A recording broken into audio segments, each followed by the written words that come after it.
We're going to be answering the evaluation question: how does your product use, develop and challenge forms and conventions of real media products?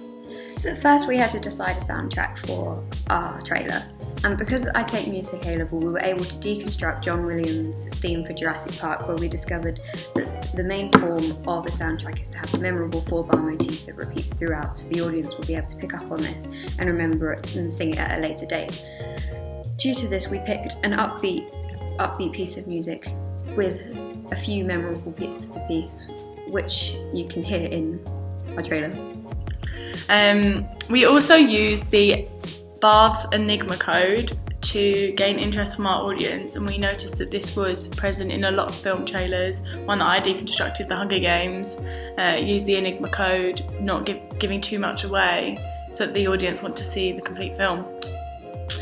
Also, during action-adventure films, we discovered that a narration of a main character is a form that is used often. Pirates had infected the seas for generations, so I vowed to eliminate them all. And for the audience gets to know some parts of the personality of the character, therefore we used the narration of Victor on 2 occasions throughout, describing briefly what the narrative of the story will be. Everyone in this room knows why they are here. You all played a part in my daughter's death. Now it's my turn.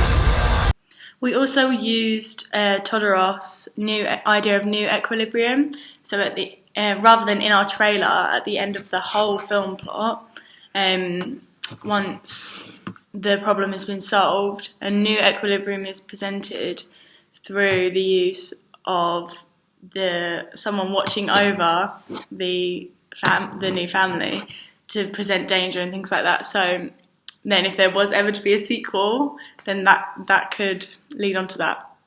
We also discovered that using short bursts of action would keep an audience engaged and involved in our film. Therefore, during our trailer, the action starts quite slowly, however builds up to the main action towards the end.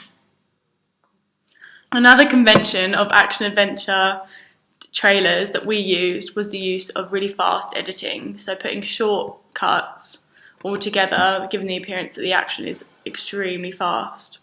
When one of the trailers that I deconstructed, which was Suicide Squad, used this noticeably.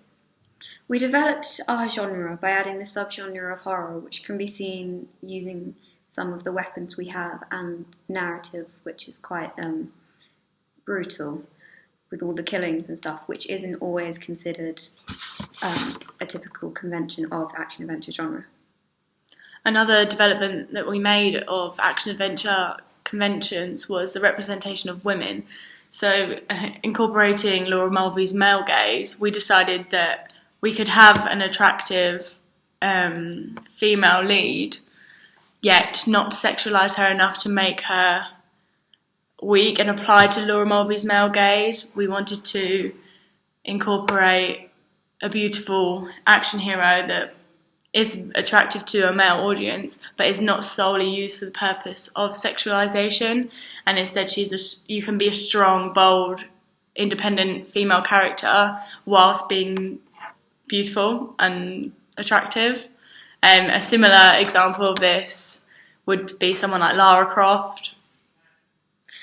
We challenged many conventions during the making of our trailer. For example, many action-adventure films are set in a modern city with very high-tech components to the film. However, we decided that we wanted to make our film more relatable for an audience like ourselves, therefore set it in an unknown rural location with less high-tech weapons such as knives and guns, so our audience would feel like they could too be involved if they so wished. So the main way that we challenged action-adventure conventions was by making our action hero a female. So originally, when the plot was created, we had a male action hero, but after talking to people in focus groups, surveys, they said that this was so stereotypical and in fact it just used genre conventions a little bit too much. It wasn't anything out of the ordinary. So then we decided to have a female action hero, and it changed the dynamics of our film completely, providing more representation for women in an industry where they lack it so much. We also changed the number of key characters, because as an action adventure film, you usually get, like in props character roles, you get the hero, the helper to the hero, the villain, and you might get like the damsel in distress or the princess. However, we decided we'd have around 8 key characters, which are all the characters which had been kidnapped by Victor. Therefore, an audience would have someone to relate to within our characters.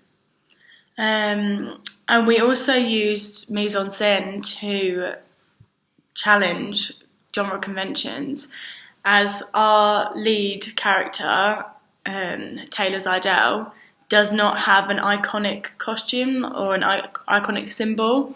So someone like Katniss Everdeen with the Mockingjay, or Harley Quinn in Suicide Squad with the Daddy's Little Monster costume, these are iconic costumes that are recognisable across the world. Even if you haven't seen the film, you know who they're talking about.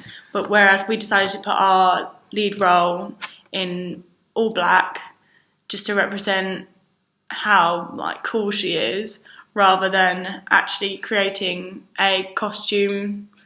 No, rather than creating a fantasy type costume.